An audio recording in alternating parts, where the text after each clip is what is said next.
अवस्था की प्राप्ति। यहां तक हम लोगों ने ये देखा है कर्म क्या है और कर्मयोग क्या है। कर्म मतलब साधारण कर्म जो साधारण फल की इच्छा के लिए करते हैं। कर्मयोग मतलब कि फल की इच्छा को अलग करते हुए अपनी मनोभावनाओं को समत्व धारण करके रखे और अपने कर्मों को कुशलता पूर्वक करे, तो वो कर्मयोग हो जाता है। करेक्ट।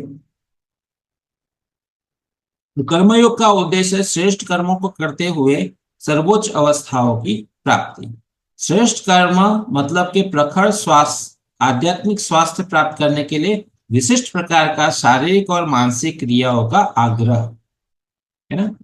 तो जब आपको कुशलता पूर्वक कर्म करना पड़ेगा करना होगा, तो आपको उतनी प्रकार की सजागता, एकाग्रता, तल्लीनता, उत्साह, है ना, ये सब कुछ कर रखना पड़ेगा कि नहीं रखना पड़ेगा।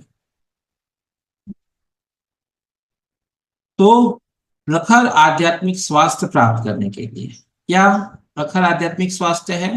कर्म योग के अनुसार कर्म करने के लिए विशिष्ट शारीरिक और मानसिक क्रियाओं का अभ्यास करना, वो कर्मयोग।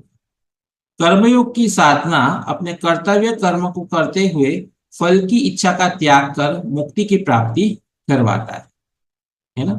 कर्मयोग का जब हम पालन करते हैं, कर्मयोग के आधार पे हम कोई भी कर्म करते हैं, तो हम हेतु की इच्छा नहीं रखते हैं, मतलब कि हमें उससे कुछ प्राप्त हो ऐसी इच्छा हम नहीं रखते हैं। हम उसको बेस्ट करें, सर्वश्रेष्ठ करें, आंतरिक रूप से और बाह्य रूप से उस प्रकार से कर्म करने की कोशिश करते हैं।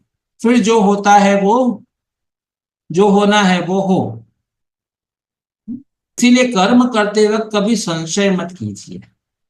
आप कर्म सही मनोभावना के साथ कीजिए और आप कर्म को कुशलता पूर्वक कीजिए, है ना। उसे मास्टरपीस बनाइए। मास्टरपीस समझते हो?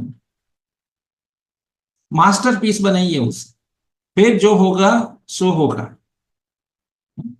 छोड़ दीजिए उस चीज को। छोड़ना भी इंपॉर्टेंट होता है।